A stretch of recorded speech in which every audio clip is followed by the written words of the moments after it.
మాజీ ఎమ్మెల్సీ రంగారెడ్డి కనుమూత. అయ్యో, గుండెపోటుతో బుధవారం మృతి.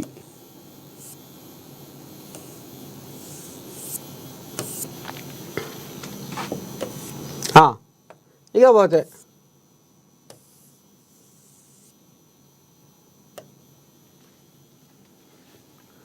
నమస్తే తెలంగాణ. రైతన్నలపై సర్కారు దౌర్జన్యం. పంట పొలాలను చెరబడుతున్న కాంగ్రెసు ఏలుబడిలో గుండె మండిన రైతు మరలబడుతున్న దృశ్యం. మొన్న లగచర్ల, నిన్న దిలావర్పూరు, ఇప్పుడు పెద్ద ధన్వాడ. పేరేదైనా కానీ ఊరూరా అదే జనాగ్రహం. వీళ్ళు ఇక ఇప్పుడు భూములు, సర్కారు భూములు అమ్మొద్దు, మేము అమ్మొచ్చు. ఎవరు 10 ఏళ్ల కాలంలో మేము అమ్మినాం, బాజాప్తా అమ్మినాం, అమ్మొచ్చు. వాళ్ళు అమ్మితే ఏమి లేదు, తప్పేమి లేదు. ఇప్పుడు వచ్చిన రేవంతమయ్య సర్కారు వచ్చినాక అది ఏంది మన కచ్చగచ్చిబౌలి కథ. ఇక మరి అందులో సర్కారు భూమి అని కోర్టు చెప్పినాక కూడా అమ్మ దీని ఎట్టనైనా పోతం పడతాడా, ఇంట్లో ఏమైనా ఓ షెడ్డో పడో వ్యవహారం చేస్తాడా. మొత్తానికి ఈయనకు ఇక మరి రాష్ట్రానికి ఆర్థిక వనరు కాబోతుంది కాబట్టి దీన్ని ఎట్ట చేయాలి, ఏం చేయాలి అని ఇక దాని మీద లేని అబండాలు. జింకలు ఏడుస్తున్నాయి, నెమళ్ళు మొత్తం అడ్డమే పడ్డాయి, ఏనుగులు అయితే మొత్తం తనలాడుతున్నాయి అన్నట్టుగా దొంగ వీడియోలు, దొంగ ఆడియోలు తయారు చేసిర్రు, జనం మీదకి వదిలేరు. అయితే ఇప్పుడు కాంగ్రెస్ సర్కారు వచ్చినాక వీళ్ళు ఏ ఒక భూమి అమ్మొద్దు, ఏ ఒక సర్కారు భూమి అమ్మొద్దు, ఎక్కడ కూడా కంపెనీలు పెట్టకుండా రైతులకు ఉసుగొల్పాలి. మరి ఈ శుద్ధ పూసలు ఆనాడు పెట్టిపోతాయి. వీళ్ళు సర్కారు భూముల పొతం బట్టి జల్లడబెట్టి అమ్మీరు. కనపడ్డ సర్కారు భూమినల్లా కబ్జా పెట్టి దాన్ని పొతం పట్టిర్రు. వీళ్ళు చేసినాడు ఏది లేదు. బయట దేశాలకు వెళ్ళి కంపెనీలను పెట్టుబడిదారులను గుంజుకొచ్చి కంపెనీలు కడదామంటే అలా ఇప్పుడు రైతులకు షెడ్డో పడ్డో దానికి సవలాయించి ఏదో ఒక మార్గం చూసుకుందామన్న ఆలోచన మీద వింటే ఓ అమ్మ ఇప్పుడు వచ్చే పాయ ఎయిరా ఇగో గిది కథ. ఇప్పుడు ఈ రకంగా కూడా రైతులను ఉసిగొరుపుతుర్రు, రెచ్చగొడుతుర్రు, తీర పంచాలు పెడుతుర్రు ఇప్పుడు బీఆర్ఎస్ వాళ్ళు. మరి వీళ్ళ హయాంలో రైతుల భూములను ఎంతమంది, ఎన్ని ఊర్ల రైతులను ఉసురు పంచుకొని, ఎన్ని ఊర్ల రైతుల కన్నీళ్ళు చూసి మరి వీళ్ళు చేయలేదా ఉద్దారకం, వీళ్ళు కట్టలేదా కంపెనీలు.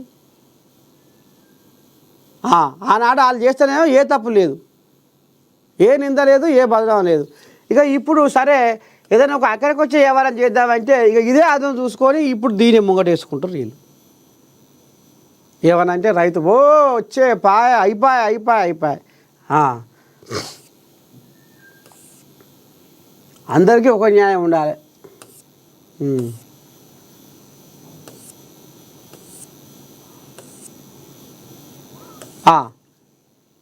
యువకుడి సాహసం ధన్యవాదాలు తెలిపిన కేటీఆర్. ఇక ఈయన ఇప్పుడు బయట దేశంలో అడుగు పెట్టి ఏం చెప్తుంటారు ఎరికేనా, అల్లు అర్జున్ ముంగటేస్తున్నాడు. అల్లు అర్జున్ సినిమాలో ఏదో అంటాడు కదా, కళలు కూడా కాస్ట్లీ ఉండాలన్నట. కళలు మనం నిద్రపోయాక కనే కళలు కూడా కాస్ట్లీగా ఉండాలి. ముందుగాల కాస్ట్లీ కళలు నువ్వు కంటున్నావు సారు, నువ్వు కానీ ముందుగాల వాళ్ళకి ఎరికే ఏం కళ కనాలి, బతుకుని ఎట్లా చక్కదిద్దుకోవాలి, ఏం చేసుకోవాలి అనేది ఇప్పుడు అందరూ సోయికి వచ్చిర్రు. ఇది ఇప్పుడు ఏఐ యుగం అయింది. ఇది ఏఐ యుగం అయింది. మరి ఇక ఇప్పుడు ఈయన కళ ఏంటంటే నేను ముఖ్యమంత్రిని కానైతి, నేను ముఖ్యమంత్రిని కావాలంటే ఎట్లా కళలు కనాలి, ఎంత కాస్ట్లీ కళ కనాలి అనేది ఇక ఇప్పుడు ఈయన గా రకంగా తనలాడితే బాగుంటుంది. ఏమో ముందుగా నువ్వు తనలాడు కళలు కాస్ట్లీ కళలు నువ్వుగాను, ఎందుకంటే నువ్వు ముఖ్యమంత్రి కావాలి కాబట్టి నువ్వు అది పెద్దదా. ఈ చదువుకున్న పోరగాళ్ళకు చదువు మంచుకుంటే సకదనంగా ఉద్యోగం ఏదో ఒకటి వస్తుంది వాళ్ళకు, వాళ్ళ బాధలు పడతారు. ఇప్పుడు గాముచ్చటే ముంగటేస్తుండు పోయి, ఈయన బయట దేశం పోయి గాముచ్చట్లే ముంగటేస్తుండు. ఇక్కడ తెలంగాణ ఒక అవతరణ దినోత్సవం నాడు జెండా లేపాలి. మరి తెలంగాణ ఆనాడు ఎట్లయింది, ఎట్లా ఉద్యమాలు చేసిర్రు,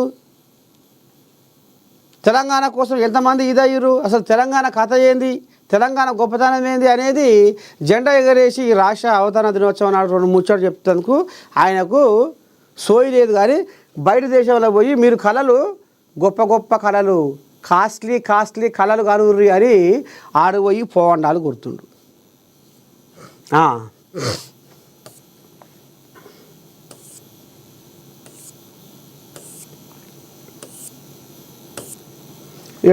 ఈ కథ మొత్తం గిదే ఉంటుంది.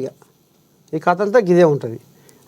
ఇంట్లో ఒకటి చూడాలి మనం. ఇంట్లో మరి నిన్న చెల్లె కవితమ్మ ఆడ ధర్నా చేసిందిగా, ధర్నా చౌక్ కాడ. మా అయ్యకు కేసీఆర్కు కాళేశ్వరం కమిషన్ నోటీసులు ఎట్లు ఇస్తారు ఏంది ఏం కథ అని. ఇగో ఇంట్లో ఆ వార్తే రాయలే. మరి ఆ వార్త రాయొచ్చుగా, ఏది ఆ వార్తే కనపడతలేదు. చూడురా, కవితమ్మ నిన్న ధర్నా చౌక్ కాడ మా అయ్యకు మీరు నోటీసులు ఎట్లా ఇస్తారు, మా అయ్య సొక్కం పూస, మా అయ్య బుద్ధిగాల్లోడు, బుద్ధిగాల్లోనికి మీరు ఏ రకంగా మీరు ఇస్తారు నోటీసులు, ఇదేనా మీ తరీకా, మీకు ఎట్లా ఇయ్యబుద్ధి అయింది ఏంది ఏం కథ అని ధర్నా చేసింది. ఆడికి ఒక్క బీఆర్ఎస్ లీడర్లను పోనీయలే, అసలు ఆ కథే లేదు. ఏమైనా అవుపడుతుందా కవితమ్మది? అగో ఇది కథ. ఇంటి దేవి తీసిపెట్టి బొలేపల్లి దేవునికి బోనం పెట్టినట్టు ముందుగా మీ ఇంట పంచాయతీ తెలుపుకోరి. ఇప్పుడు జగన్ ఏమన్నారు, అయ్యా జగను ముందుగాల నీ ఇంట పంచాయతీ చూసుకో, ముందుగాల నీ చెల్లెని అద్దెలో పెట్టుకో, నీ చెల్లెని తొవల పెట్టుకో. మీ అమ్మ కూడా అసలు నువ్వంటే లెక్కేసేస్తలేదు.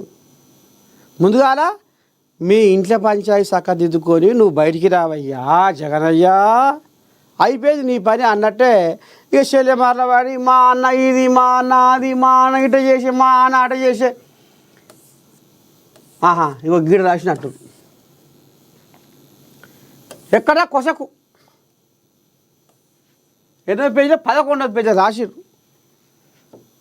ఆయన ఏమో మెయిన్ పేజీ రాస్తారు అక్కడ పెద్ద పెద్ద పేజీలలో. ఇక ఈవెన్ ఎక్కడో కడకు వారేసినట్టుగా ఇక గీడ రాసిర్రు. ఏం రాసిర్రు, రాజకీయ కక్షతోనే కేసీఆర్కు నోటీసులు. ఇక గదే కథ రాసిర్రు. మహాధర్నాలు మాట్లాడుతున్న ఎమ్మెల్సీ కల్వకుంట్ల కవిత.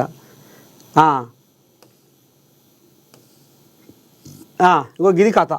ఇక ఇక్కడ ఇక బీఆర్ఎస్ జెండాలు లేవు, అసలు బీఆర్ఎస్ నాయకులు లేరు. ఇక వాళ్ళను వీళ్ళను షెడో పడో పిలిపించుకొని ఇక మూత మోగిస్తుంది కవితమ్మ. ఎక్కడో పారేసినట్టుగా